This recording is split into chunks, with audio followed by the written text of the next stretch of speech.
আচ্ছা দেখো, এনসিইআরটি এক্সাম্পলারের একটা অঙ্ক, একটা ইলেকট্রিক বাল্বের মধ্যে দিয়ে 16 সেকেন্ড সময়, টাইমটা এখানে 16 সেকেন্ড, 1 অ্যাম্পিয়ার কারেন্ট প্রবাহিত হয়, তাহলে ফিলামেন্টের ক্রস সেকশন দিয়ে কি পরিমাণ ইলেকট্রন মানে নাম্বার অফ ইলেকট্রনের সংখ্যা বের করতে হবে। ঠিক আছে, এবার এই অঙ্কটা করার জন্য আমাদের যেটা লাগবে সেটা হচ্ছে একটা ইলেকট্রনের চার্জ কত।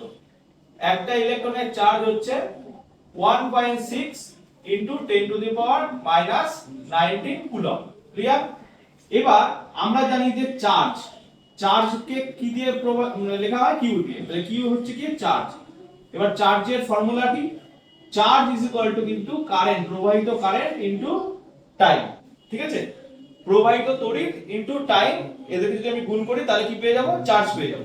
এবার এই যে অঙ্কটা দেওয়া হয়েছে, এই অঙ্কের টাইম কত দেওয়া হয়েছে, 16 সেকেন্ড টাইম দেওয়া হয়েছে, আর প্রবাহিত কারেন্ট কত দেওয়া আছে, 1 অ্যাম্পিয়ার দেওয়া রয়েছে।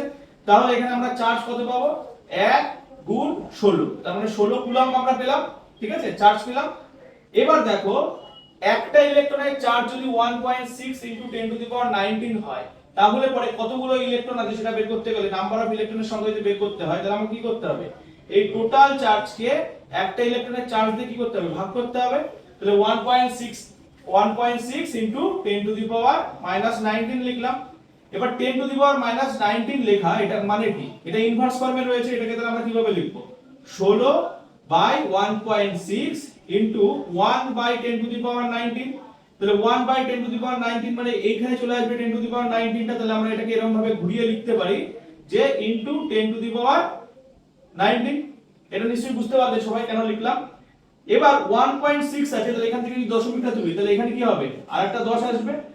এবার দেখো, এখান থেকে 16 যদি ক্যান্সেল হয়ে যায় তাহলে কি আসবে, 1 into 10 to the power 20। তাহলে নাম্বার অফ ইলেকট্রনের সংখ্যা কত হয়ে যাবে, 1 into 10 to the power 20। এটাই হবে উত্তর।